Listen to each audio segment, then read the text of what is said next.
বাহিরের দিকে ক্যামেরাটা করে নিচ্ছিলাম রান্নাঘরের জানলা দিয়ে। আজকে ভিডিওটা আমি রান্নাঘর থেকে শুরু করেছি। আসসালামু আলাইকুম everyone, welcome to back to my channel. দূরে কাছে যে যেখান থেকে আমার ভিডিওটা দেখছেন, আশা করি সবাই ভালো আছেন। আমরাও ভালো আছি। নতুন একটা ভিডিও নিয়ে শুরু করলাম সকাল থেকে। আজকের ভিডিওটা আমি রান্নাঘর থেকে শুরু করলাম। বাহিরের দিকে ক্যামেরাটা করে নিচ্ছিলাম। জানি না কতদিন এভাবে বাহিরের দিকে ক্যামেরা করতে পারবো, এই বিল্ডিংয়ে কতদিন থাকতে পারবো তাও জানি না। তবে আমাদের বাসা খুঁজতে হবে, তা না হলে দেখা যাচ্ছে সমস্যায় পড়ে যাব। যতদিন আছি অতদিন আপনাদের সাথে এভাবে বাহিরের ভিউটা আমি শেয়ার করব ভিডিওর মাধ্যমে। আর যদি না থাকতে পারি তখন তার কিছু করার নেই, অন্য বাসায় যেতে হবে। যেহেতু আমরা ভাড়া বাসায় থাকি, আমাদের নিজের বাড়ি না, আমরা তো এক জায়গায় সব সময় থাকতে পারবো না, তার জন্য বলে দিলাম। আমি তো এখন ভয়েস ওভারটা দিচ্ছি, আমি অসুস্থতার কারণে ঠিকমতো ভয়েস ওভারটা দিতে পারছি না। হয়তোবা ভিডিওতে বলেছি যে আমরাও ভালো আছি বা আমিও ভালো আছি, আদৌ কিন্তু ভালো নেই, একটু অসুস্থ আছি। তারপরে মনটা ভালো নেই। মন ভালো থাকলে মানুষের শরীরও কিন্তু ভালো থাকে। আজকে না সিম্পল রান্না বান্না করবো, কারণ যেই গরম পড়তেছে কোনো কিছু খেতেই ভালো লাগছে না। তার জন্য লাউ কেটে নিয়েছি, সাথে দুন্দুল কেটে নিয়েছি, দুন্দুল ভাজি করব আর লাউ দিয়ে ডাল রান্না করব। আপনাদের ভাইও বললো যে সিম্পলভাবে রান্না করার জন্য, তার জন্য দেখুন আমি লাউটা এরকমভাবে কেটে নিয়েছি। আপনারা চাইলে এর থেকেও পাতলা করে লাউ কেটে নিতে পারেন, এটা আপনাদের ইচ্ছে। দেখুন বন্ধুরা, চুলার উপরে রোদের আলোটা এসে পড়েছে। আমি চুলাটা ধরিয়ে পানি গরম বসিয়ে দিয়েছি।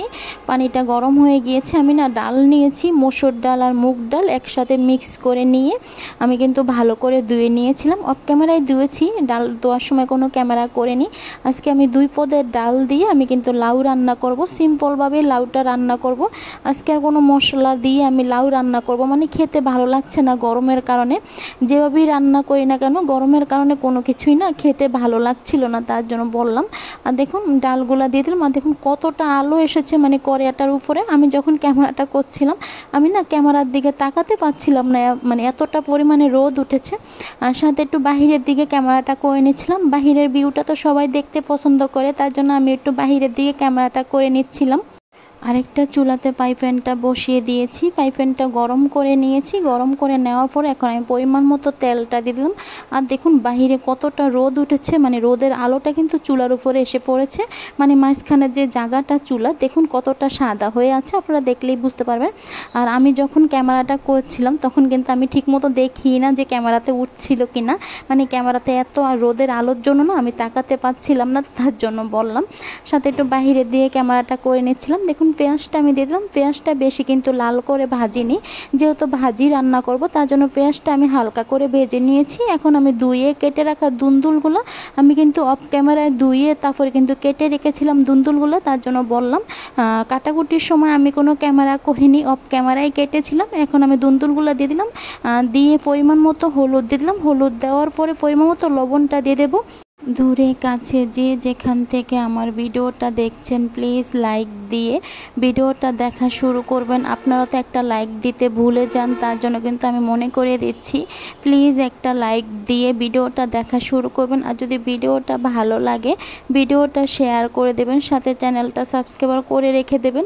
যারা অলরেডি আমার চ্যানেলটা সাবস্ক্রাইব করে দিয়েছেন তাদেরকে অসংখ্য ধন্যবাদ আমার চ্যানেলটা সাবস্ক্রাইব করে দেওয়ার জন্য, আমার পাশে থাকার জন্য। এখন বন্ধুরা বারান্দার দরজার উপরে একসাথে কিন্তু 2টো পাখি বসে আছে। আমাকে দেখে কিন্তু একটা পাখি গ্রিলের উপরে চলে গিয়েছে, আর একটা কিন্তু দরজার উপরে বসে আছে। আর আমি বারান্দায় আসলাম সাথে আপনাদের সাথে কিছু কথা বলার জন্য। আপনারা অনেকেই কমেন্টের মাধ্যমে জিজ্ঞাসা করছেন বা বলতেছেন যে ফুলের গাছ কিনেছি কিনা, কটা ফুলের গাছ কিনেছি, কোথায় রেখেছি, সেই বিষয়ে কথা বলবো আজকে আপনাদের সাথে। দেখুন এই যে বারান্দার দেয়ালটা দেখতে পাচ্ছেন, সাথে গ্রিলটা দেখতে পাচ্ছেন, আবার সামনে দেখতে পাচ্ছেন যে কাঁঠাল গাছটা দেখা যাচ্ছে। এখানে না দোকান করা হবে, বাড়িওয়ালারা দোকান করে উপরে রুম করা হবে। তার ক্ষেত্রে কিন্তু এই বারান্দার জায়গাটা কিন্তু বারান্দা থাকবে না, ওনারা রুম বাড়িয়ে নেবে যাতে একসাথে 2 ফ্যামিলি ভাড়া দেওয়া যায়, তার জন্য কিন্তু তারা রুম করে নেবে।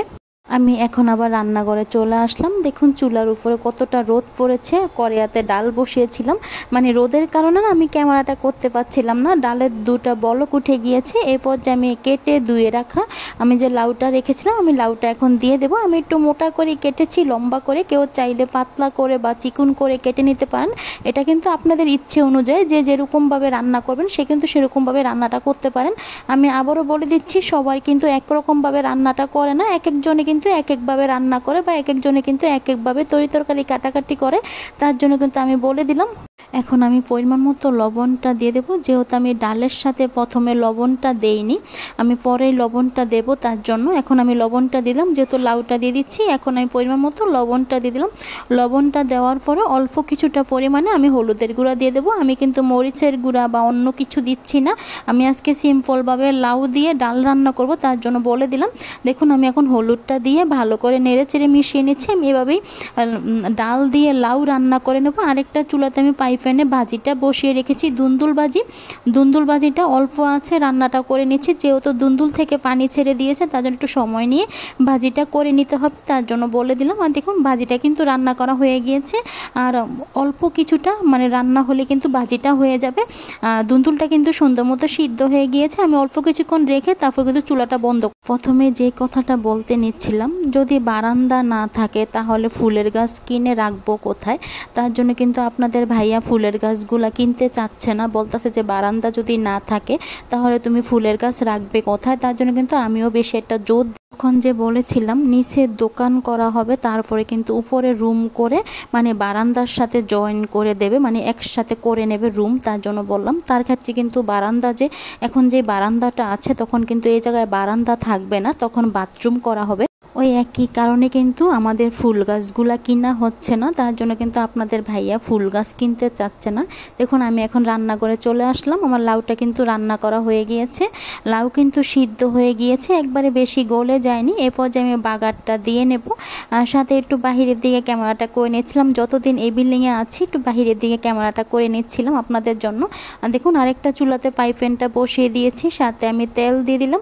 তেল দেওয়ার পরে আমি পরিমাণ মতো পেঁয়াজটা দিয়ে দিচ্ছি, যেহেতু আমি বাগারটা দিয়ে নেব। আর আমার না বাগার দেওয়ার সময় মানে রসুনটা দেওয়ার কথা মনে ছিল না, এখন বয়জবা দিতে এসে আমার মনে হয়েছিল যে আমি মানে বাগারে আমি রসুনটা দেইনি, তার জন্য বলে দিলাম। আর দেখুন পেঁয়াজটা হালকা করে ভেজে নিয়েছি, একবারে বেশি লাল করে ভাজিনি, মানে মিডিয়ামভাবে ভেজে নিয়েছি। ভাজার পরে আমি এখন পরিমাণ মতো কিছুটা আমি হলুদ দিয়ে দিলাম, মানে অল্প কিছুটা পরিমাণে হলুদ দিয়ে দিলাম। আর দেখুন মানে কড়াইয়ের উপরে কতটা মানে রোদের আলো এসে পড়েছে, মানে আমি যে একজাক্টলি কালারটাই কিন্তু আমি আপনাদেরকে বোঝাতে পারছি না যে তরকারি কালারটা কীরকম এসেছে, মানে রোদের আলোর কারণে। দেখুন আমি এখন মানে তেলটা ঢেলে দিলাম কড়াইতে। আমি এভাবেই না আমি বাগারটা দিয়ে নিচ্ছি। আজকে আমি সিম্পলভাবে লাউ দিয়ে ডাল রান্না করে নিলাম, মুগ ডাল সাথে মুসুর ডাল একসাথে মিক্স করে কিন্তু আমি লাউটা রান্না করে নিয়েছি। দেখুন আমার লাউ রান্না করাটা হয়ে গেছে। আর কালারটা দেখুন, কালারটা দেখলেই বুঝতে পারবেন কালারটা কীরকম এসেছে।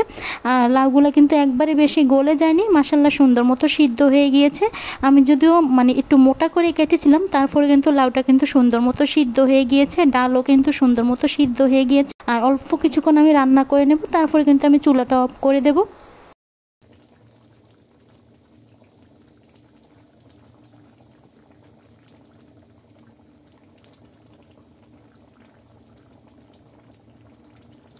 আমার রান্না করা হয়ে গিয়েছে। দেখুন আমি বলেতে তরকারি ঢেলে নিয়েছি, আর বাটিতে আমি ভাজিটা নিয়েছি।